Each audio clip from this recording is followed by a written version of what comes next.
बच्चों, कैसे हैं आप सब लोग। आज के कार्यपत्रक 82 में हम पृष्ठीय क्षेत्रफल और आयतन से संबंधित वर्कशीट नंबर 45 की पुनरावृत्ति करेंगे। और वर्कशीट शुरू करने से पहले मैं आप लोगों को मुबारकबाद दूं कि हमारे रेगुलर स्कूल्स अब खुल रहे हैं कल से। तो आपको रेगुलर स्कूल्स जाना है, सबको बड़ी संख्या में पहुंचना है, सोशल डिस्टेंसिंग का ध्यान रखना है। और अब क्योंकि आपकी मैथमेटिक्स टीचर्स आपको पढ़ाएंगी तो आपको मेरे वीडियोस की ज़रूरत नहीं है। 10th और 12th तो पहले से स्कूल आ रही थी, लेकिन अब 9वीं और 11वीं के लिए भी अलग अलग स्कूल में सिटिंग कैपेसिटी के हिसाब से कितनी बैठने की जगह है, सोशल डिस्टेंसिंग का ध्यान रखते हुए आप लोगों को भी विद्यालय आना है, मास्क लेके आना है, सैनिटाइज़र लेके जाना है। ये सारी चीज़ें अपनी ध्यान रखनी है और ठीक तरीके से इसका पालन करना, ताकि तुम्हारे स्कूल अब खुले रहें, अब फिर से पुरानी वाली मुसीबत ना आए। हमें ढंग से नए तरीके से जीना सीखना होगा। तो मैंने अब वीडियोस को, मुझे लगता है कि अब इनकी आवश्यकता नहीं रहेगी कि मैथमेटिक्स टीचर सब आपकी गणित के अध्यापिकाएं पढ़ाएंगी। तो अब ये वीडियो मैं लास्ट ही रखती हूँ कि आज का वीडियो डालने के बाद में ये वीक कंप्लीट हो जाएगा। अब आपकी मैथमेटिक्स टीचर से आप लोग पढ़ना, ठीक है। तो अब ये शुरू करते हैं। पहला प्रश्न है, एक लंब वृत्तीय शंकु और बेलन के आधार और ऊंचाई समान है। तो शंकु और बेलन का आधार यानी ये नीचे वाला हिस्सा, यानी कि त्रिज्या समान हो गई और ऊंचाई समान हो गई। तो आयतन का अनुपात निकालना है। तो शंकु का आयतन ऊपर लिखोगे। शंकु का आयतन क्या होता है? 1/3 पाई आर स्क्वायर एच। और फिर बेलन का आयतन क्या होता है? 1/3 पाई आर स्क्वायर एच, ये रहता है। तो अब यहाँ पर क्योंकि तुम्हारा आधार और ऊंचाई बराबर है, तो यानी आधार बराबर हो गए, ये कट गया, ऊंचाई बराबर हो गई, ये कट गई, पाई से पाई कट गया, तो यानी 1/3 बचा। ये इनके बीच का अनुपात हुआ, ठीक है। अगले प्रश्न में हमें दिया गया है कि 8 सेंटीमीटर किनारे वाले घन, ये घन है, 8 सेंटीमीटर सब जगह है, लंबाई ऊंचाई चौड़ाई। तो अधिकतर लंब वृत्तीय शंकु काटकर इससे निकाला है। शंकु का आयतन क्या होगा? तो शंकु का आयतन हमारे सूत्र से ये होता है 1/3 पाई आर स्क्वायर एच होता है। तो अब वहाँ पे आर क्या होगा? जैसे ये जो इसकी आर है, ये पूरे शंकु का क्या हो गया? व्यास हो गया। तो त्रिज्या क्या होगी? r/2। तो मैं इस r को अब r/2 लिख देती हूँ, यानी r/2 का वर्ग, ऐसे, ठीक है। और उसके बाद जो ऊंचाई है, ऊंचाई क्या रहेगी? ये पूरी r, ये जो ऊंचाई है ये पूरी r के बराबर है। तो यहाँ पे h को मैं लिख देती हूँ r, ठीक है। तो ये तुम्हारा नए प्रकार का होगा। अब इसको हल करते हैं। तो हल करने पर आएगा 1/3 पाई, ये हो जाएगा r का वर्ग, और ये 2 का वर्ग होके 4 गुना r। तो r और r को गुना कर देंगे, r का 3 और 4 को गुना कर देंगे 12, और ये पाई और रह जाएगा, यानी पाई/12 r³। ये तुम्हारा इसके बराबर है। ये वाला जो है इसमें r वर्ग लिखा है, इससे कंफ्यूज नहीं होना, r का घन जहाँ है वहाँ पर ये उत्तर आएगा। चलिए अगले प्रश्न पे चलते हैं। यदि एक लंबवृत्तीय शंकु की त्रिज्या आधी, इसकी त्रिज्या आधी कर दी यानी r/2 कर दी, ऊंचाई दुगनी कर दी यानी h ऊंचाई थी तो अब दुगनी कर दी, तो उसका आयतन क्या होगा? जैसे शंकु का आयतन हमारे पास क्या होता है? 1/3 पाई आर स्क्वायर एच होता है। लेकिन अब हमने उसको r को क्या कर दिया? r/2 ये कर दिया, ठीक है। और h ऊंचाई को कर दिया डबल, तो h की जगह 2h डाल दिया। तो अब इसको हल करो।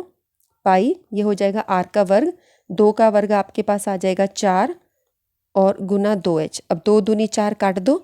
अब ऐसा करो, ये 1/2 जो है, ये वाला जो 2, इसको बाहर ले आते हैं। तो 1/2 बाहर ले आए, अंदर क्या रह गया? 1/3 पाई आर स्क्वायर एच रह गया। ये देखो, 1/3 रह गया, पाई रह गया, आर का वर्ग रह गया, एच रह गया। ये 2 दूनी 4 तो कट गया था। तो 1/3 पाई आर स्क्वायर एच क्या है? ये पुराना वाला है, और 1/2 बाहर आ गया, यानी कि पुराने का आधा, यानी कि आधा हो जाता है आयतन। अगर हम इसकी ऊंचाई को डबल कर दे, ये आधा, ऊंचाई को अगर हम डबल कर दे और त्रिज्या को आधा कर दे, तो आयतन इसका 1/2 हो जाता है। अगला प्रश्न, एक बेलन और शंकु की ऊंचाई और त्रिज्या समान है। ऊंचाई यानी h, त्रिज्या यानी r, ये समान है बेलन की और शंकु की, ठीक है। बेलन का आयतन दे रखा है। बेलन का फॉर्मूला होता है पाई आर स्क्वायर एच, ये आपको दे रखा है 24। और शंकु का आयतन निकालना है। शंकु का आयतन ये होता है, ठीक है। अब तुम्हें पता है ये जो ये है बेलन, ये है शंकु, इन दोनों का r समान है, इन दोनों का h समान है। पाई तो समान होता ही नहीं, यानी पूरा पाई आर स्क्वायर एच समान हो गया। तो इसका मतलब इसकी जगह हम ये पाई आर स्क्वायर एच 24 डाल सकते हैं। तो 3 अट्ठे 24 कट के ये 8 आ जाएगा, ठीक है। अगला प्रश्न करते हैं। 2 शंकुओं की ऊंचाई का अनुपात दे रखा है 5/3।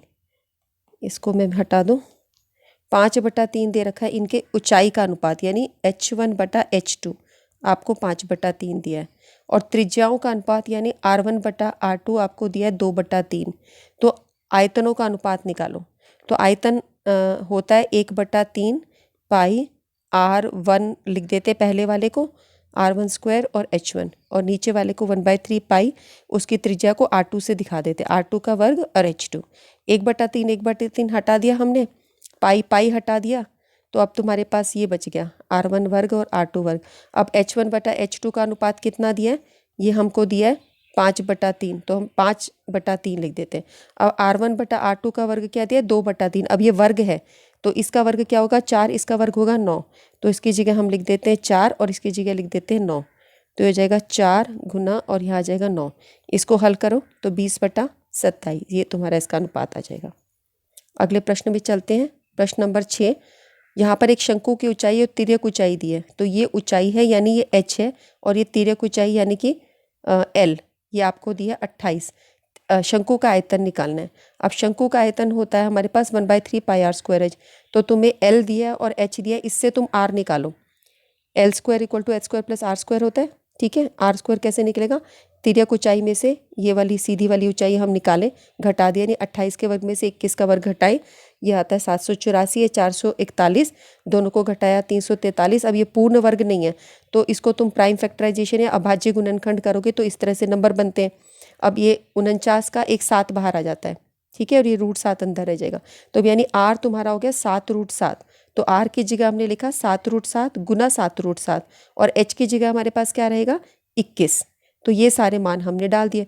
अब 3 7 21 कटा और 7 या 21, 3 ये 7 से 7 कटा और 3 7 21 कट गया, तो हमारे पास 22 बचा। √7 गुना करके एक 7 आ गया, और एक 7 ये और एक 7 ये, तो ये 343 को 22 से गुना किया, 7546 घन सेंटीमीटर तुम्हारा आयतन आ गया। तो इस प्रश्न में क्या था, हमें त्रिज्या निकालनी थी, उसके बाद आराम से प्रश्न हो जाता है। यदि 15 सेंटीमीटर ऊंचाई वाली लंबवर्तीय शंकु का आयतन, अब यहाँ आयतन दे रखा है और ऊंचाई दे रखी है, तो हमें आधार की त्रिज्या निकालनी है, ठीक है। तो शंकु का आयतन और ऊंचाई हमको गिवन है। तो शंकु का आयतन दे रखा है हमें 1570 और ऊंचाई हमको गिवन है 15 सेंटीमीटर, और हमें त्रिज्या निकालने को बोला गया, ठीक है। आधार की त्रिज्या प्राप्त करें, ठीक है। सो हमने देखा, तो यहाँ पर त्रिज्या प्राप्त करने के लिए क्या रहेगा, ये दोनों बराबर हैं, तो तुम्हारा ये r² को यहीं रखोगे, h तुम्हारा नीचे चला जाएगा, पाई नीचे चला जाएगा, जो नीचे है वो ऊपर जाता है, ऊपर है वो नीचे आता है सरल समीकरण में। तो जो भाग हो रहा है वो ऊपर जाके गुना हो जाता है, और ये दोनों गुना हो रहे हैं, पाई और h ये दोनों नीचे आ जाते हैं। अब इनका मान रख दो, पाई की जगह डाल दो 22/7, 1570 गुना 3 और ये 22/7। अब इसको हल करो, 3 पंजे 15 काटा, और ये तुम्हारा कटा 5 के पाड़े से, 5 तिया 15, 314, 5 एकम 5 तिया 15, 5 एकम 5, 20 बचा, 5 चौक 20, तो तुम्हारे पास 314 बचा, 7 बचा। इन दोनों को गुना करोगे, 22 से भाग करोगे, इनको गुना किया, ये आया 22 से भाग किया, तो अब तुम देख रहे हो 99.90 आएगा भाग करने के बाद। इसका वर्गमूल निकालना बड़ा मुश्किल है, मतलब लंबा रहेगा, तो क्योंकि ये नंबर बिल्कुल 100 के करीब जा रहा है, बिल्कुल 100 ही है, तो इसको अप्रॉक्सीमेटली, अप्रॉक्सीमेशन का निशान होता है ये जो मैंने ऐसे डाला है ना, कि अंदाजन हम इसको 100 मान लेते हैं। तो r का वर्गमूल हो जाएगा 100, ये तुम्हारी त्रिज्या है, r ये तुम्हारी 10 निकल आएगी, ठीक है। तो इस तरह से तुम्हारी त्रिज्या निकल गई। इंग्लिश वर्कशीट में आपको व्यास निकालने को भी पूछा गया सेम क्वेश्चन पे, तो अगर व्यास निकालना हो तो उसका डबल कर दोगे, 20 सेंटीमीटर आ जाएगा, ठीक है। 8वां प्रश्न करते हैं। 8वां प्रश्न है, उस बड़े से बड़े शंकु का आयतन निकालो जो इस खोखले अर्धगोले में पूर्ण रूप से स्थित हो। अभी हमने ऐसा प्रश्न किया था, इसका पूर्ण रूप से स्थित का ये प्रश्न किया था कि इसमें पूर्ण रूप से शंकु स्थित है, किसमें, ये है हमारे घन में। अब हमारा है अर्धगोले में स्थित हो, तो जब अर्धगोले में स्थित होगा तो उसके अंदर क्या स्थिति होगी, हम उसका h और r सोचेंगे कितना है, और उसके बाद हम उसका आयतन निकालेंगे। तो देखो, अगर हम उसको अर्धगोले में डालते हैं, ये अर्धगोला है, इसमें शंकु डाल दिया, तो ये जो अर्धगोले की त्रिज्या है ये तुम्हारी अर्धगोले की त्रिज्या के बराबर आएगी। शंकु की ऊंचाई, ये जो हिस्सा है ऊंचाई, ये तुम्हारा जितना त्रिज्या है, उसकी त्रिज्या कितनी है 7 7, क्योंकि ये तुम्हारा क्या है अर्धगोला है, पूर्ण गोला नहीं है, तो त्रिज्या भी 7 रहेगी और जो ऊंचाई है शंकु की वो भी 7 सेंटीमीटर त्रिज्या के बराबर होगी। तो अब आयतन निकालने में सूत्र लिखो और आर की जगह हमने 7 लिखना है, तो 7 गुना 7 हो जाएगा और एच की जगह भी 7 लिखना है। बस अब इसको हल कर दीजिए, 7 से 7 भाग किया, सबको गुना करा और भाग किया, तो ये तुम्हारा इतना घन सेंटीमीटर इसका उत्तर आ जाएगा। अगला प्रश्न देखिए, 9वां प्रश्न। 6, 8 और 10 सेंटीमीटर भुजाओं वाले समकोण त्रिभुज, एक समकोण त्रिभुज है जो 6, 8 और 10 भुजाओं वाला ये समकोण है, इसको घुमाया गया, उसको 8 सेंटीमीटर भुजा के पारित घुमाया, तो 8 सेंटीमीटर के आसपास घुमाया, यानी इसको फिक्स करके इसको जब हम घुमाएंगे तो ये साइड ऐसे आ जाएगी, ये 10 और 6 ऐसे गोल गोल घूम के ये आपका शंकु जैसा बन जाएगा अगर हम इसको फिक्स करके 8 सेंटीमीटर के आसपास घुमाएं। ठीक है, तो एक कोण बन गया। अब इस शंकु का आयतन निकालिए, ये जो शंकु बना इसका हमें आयतन निकालना है। तो ये हमारे पास तो एक समकोण था, इसको घुमाया तो इस तरीके से बन गया। अब इस शंकु का आयतन निकालने के लिए यहाँ पर ये वाली जो साइड है ये ऊंचाई रही क्योंकि ये फिक्स रही, तो एच की जगह 8 डालोगे और आर त्रिज्या तुम्हारी क्या होगी, ये 6 जो है ये इधर घूम के आएगी, व्यास का आधा 12 का आधा 6, यानी ये त्रिज्या 6 रहेगी। तो त्रिज्या 6, ऊंचाई एच से, इसको हम हल करेंगे। 3 दूनी 6 कटा, ये आपके पास रहा 22 गुना 2 44, 6 8 48, दोनों को गुना किया और 7 से भाग किया, ये तुम्हारे पास 7 से भाग करा, इन दोनों का गुणनफल ये आया और 301.7 ये हमारे पास घन सेंटीमीटर इसका आयतन आ गया। अब हमारा आखिरी प्रश्न है, प्रश्न नंबर 10। 12 सेंटीमीटर व्यास, ये व्यास दिया है तो इससे निकल जाएगी त्रिज्या, और ये है ऊंचाई। लंबवृत्तीय बेलन, बेलन का व्यास और यानी कि त्रिज्या और ऊंचाई दे रखी है, आइसक्रीम से भरा है, तो बेलन में कितनी आइसक्रीम होगी, जो बेलन का आयतन होगा। यहाँ से आयतन निकाल दो बेलन का, इस आइसक्रीम को इस कोन में भरा जाना है, शंकु में भरा जाना है। शंकु की ऊंचाई दे रखी है, शंकु का व्यास दिया है, तो शंकु का आयतन निकाल सकते हो। ठीक है, तुम्हारे पास बेलन का आयतन तुम आराम से निकाल सकते हो, जिसमें आइसक्रीम में बेलन बड़ा है, इससे हम शंकु में भर रहे हैं, शंकु का भी आयतन आप निकाल सकते हो क्योंकि इसकी त्रिज्या भी दे रखी है, ऊंचाई भी दे रखी है। फिर पूछा जा रहा है कि ऐसे कितने शंकु भरे जाएंगे इससे, तो आप बेलन के आयतन से शंकु का आयतन भाग कर देंगे तो हमें पता चल जाएगा कितने शंकुओं की आवश्यकता है। तो ये जो हमें व्यास दिया है ये हमें किसका दिया है, ये हमें दिया है बेलन का, तो बेलन का आयतन। ठीक है, बेलन का आयतन कैसे निकालेंगे, v बेलन आयतन, ये हम कैसे निकालेंगे, पाई आर स्क्वायर एच से, तो r की जगह जाएगा 6, h की जगह जाएगा 15। ठीक है, इतना करके इसको छोड़ दिया। फिर हम निकालेंगे शंकु का आयतन, शंकु का आयतन वॉल्यूम, शंकु का वॉल्यूम आयतन, तो 1/3 पाई आर स्क्वायर एच से ये सब। अब यहाँ पे त्रिज्या कितनी हो जाएगी, 3, क्योंकि यहाँ पे व्यास 6 दे रखा है, ऊंचाई है 12, इसको हल करने की जरूरत नहीं है।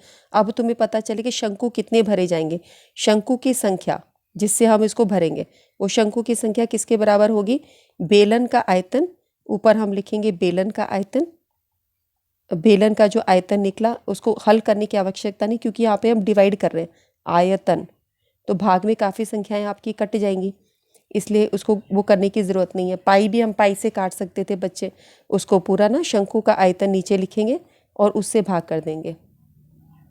ठीक है, तो अब ये तुम्हारा पाई आर स्क्वायर एच, और ये इस तरीके से पाई पाई यहाँ पे भी हम काट सकते थे, तो सारे इसके जो मान हैं वो लिख दिए।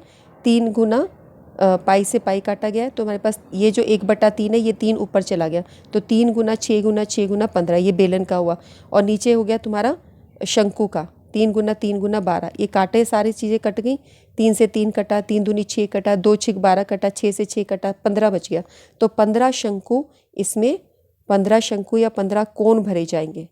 ठीक है, तो पूरी आइसक्रीम 15 शंकु में आ सकती है। ठीक है, ये वर्कशीट आपकी कंप्लीट हो गई। इस वीडियो को अपने फ्रेंड्स के साथ में शेयर करो, लाइक करो, कमेंट्स डालो, क्योंकि 9वीं क्लास की अब तुम्हारे स्कूल्स खुल गए बच्चों, तो मुझे लगता है और वीडियो की आवश्यकता नहीं है। मैंने मेरा काम ठीक प्रकार से पूरा किया, जितना मेरा कमिटमेंट था। अब मुझे लगता है वीडियो की आप लोगों को ज़रूरत नहीं है, मैथ्स की टीचर पढ़ाएंगी, आप उनसे पढ़िए, वो वर्कशीट भी सॉल्व कराएंगे, जो ज़रूरत है वो आपको हल करके दे देंगे। ठीक है बच्चों, एक चीज़ और है, अगर आप इस चैनल को सब्सक्राइब कर देते हो, मैंने सब्सक्राइब का कभी आपसे ज़िक्र नहीं किया, इसलिए कि ज़रूरत नहीं थी, पर अब आप पुराने वीडियोस अगर देखना चाहते हो, आपको लगता है कि कुछ मेरे द्वारा आपसे पढ़ाई में आपको कुछ मदद हो रही है तो पुराने वीडियोस आप लोग तब देख पाओगे जब अगर आप चैनल को सब्सक्राइब करते हो तो अपनी मर्ज़ी से सारे वीडियोस आपके सामने खुल जाते हैं। तो किसी भी प्रॉब्लम में कोई भी क्वेश्चन चैप्टर आपको लगे कि ये मुझे समझना है तो आप वो वीडियोस को देख पाओगे अगर इस चैनल को सब्सक्राइब करते हो। बाकी वीडियोस तो साइट पर हैं, यूट्यूब पे है, जब आपका मन करे आप उससे मदद लें। इसी पर्पज़ के लिए बनाए गए थे। आप अपने दूसरे साथियों को भी बताएं। आपके छोटे भाई बहन जब 9वीं क्लास में आएंगे, वीडियोस तो अब सोशल मीडिया पे आ गए हैं, आप इनसे हमेशा पढ़ाई कर सकते हैं और दूसरों को भी बता सकते हैं। ठीक है बच्चों, फिर अब पता नहीं कब मिलेंगे। आप अपने कमेंट सेक्शन करके हमें बताइए कि आप लोगों को कैसा रहा और ये साथ किस तरह सा रहा। मुझे बहुत आनंद आया, इतना बड़ा मेरा परिवार बना है। तो मैं आपके भावी जीवन में आप लोगों के लिए बहुत शुभकामनाएं प्रेषित करती हूँ। आप लोगों का जीवन सुंदर रहे, भव्य रहे और आप अच्छे अंकों से इस कक्षा को पास करें। ठीक है बच्चों, कुछ बातें जो मैंने तुम्हें बताई थी उन बातों का ज़रूर ध्यान रखना कि भारत के अच्छे नागरिक बनना। एक मैं ये ज़रूर चाहती हूँ कि जितने बच्चे मेरे वीडियोज़ देखते हैं उनमें किसी में भी किसी प्रकार की कोई गलत आदतों का विकास ना हो, है ना। अच्छा जीवन बिताना, अच्छे इंसान बनना। ठीक है बच्चों, नमस्कार, बाय बाय।